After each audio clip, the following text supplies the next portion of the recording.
সরকার তলে তলে আগ্রাসীদের সাথে আঘাত করছে। আমাইকরাম তারা আগ্রাসী ইসরায়েলের বিরুদ্ধে কোনো বক্তব্য দিচ্ছে না, তারা আগ্রাসী ইসরায়েলের বিরুদ্ধে কোনো সেমিনার সিম্পোজিয়াম করছে না, কোনো বড় ধরনের সমাবেশ করছে না মর্মে একটি বক্তব্য জাতীয় দৈনিক সহ সব কিছুতে প্রচারিত হয়েছে। আমরা ফেনীর সাংবাদিক বৃন্দ সহ ফেনীর আমার জনতাকে জানাতে চাই, জহিরিয়া মসজিদে সাক্ষী রয়েছে, বড় মসজিদে সাক্ষী রয়েছে। ফেনীর প্রত্যেকটি জায়গায় আমরা ট্রাং রোড, এসএস রোডে 11টি সমাবেশ করেছিলাম এবং ইসলামী আন্দোলন বাংলাদেশের মোহতারাম আমিরের নির্দেশনায় ঢাকা সহ বাংলাদেশের প্রত্যেকটি জেলা, মহানগর, থানায় আগ্রাসী ইসরায়েলের বিরুদ্ধে মুসলিম উম্মার পক্ষে, ফিলিস্তিনের গণমানুষের পক্ষে মিছিল, মিটিং এবং গণবিস্ফোরণ হয়েছিল।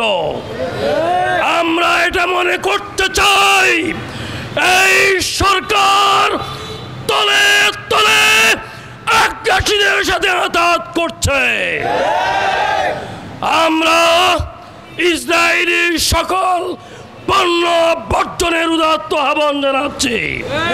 সংগ্রামী উপস্থিতি, মুসলিম উম্মার পক্ষ হয়ে ফিলিস্তিনি মুসলিম ভাই বোনদের জন্য আমরা রব্বে কারিমের দরবারে দোয়া করছি। আজকে বাহরাইনের একটি মিটিংয়ে ওয়াইসি আরব লীগ জাতীয় সংঘকে অনুরোধ করেছে ফিলিস্তিনের গাজা সহ যে সমস্ত অঞ্চল আগ্রাসী হায়না যারা ইসরায়েল দখল করেছে সেখানে জাতিসংঘের অধীনে আন্তর্জাতিক শান্তি সংস্থাকে নিরাপত্তার ভূমিকায় যাবার আহ্বান করেছে।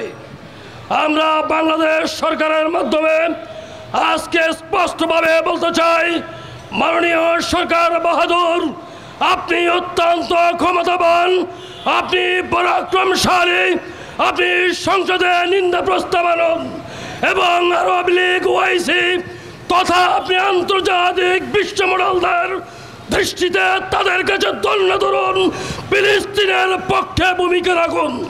তাহলে দেশের মানুষ, মুসলিম বিশ্ব মনে করবে বাংলাদেশের সরকার প্রধান আসলে ইসরায়েলের বিরুদ্ধে, আগ্রাসী ইসরায়েলের বিপক্ষে। প্রিয় ভাই আমার, আজকের এই প্রোগ্রামে যারা আসছেন তাদের প্রত্যেকে জেলা কমিটির পক্ষ থেকে ধন্যবাদ জানাচ্ছি।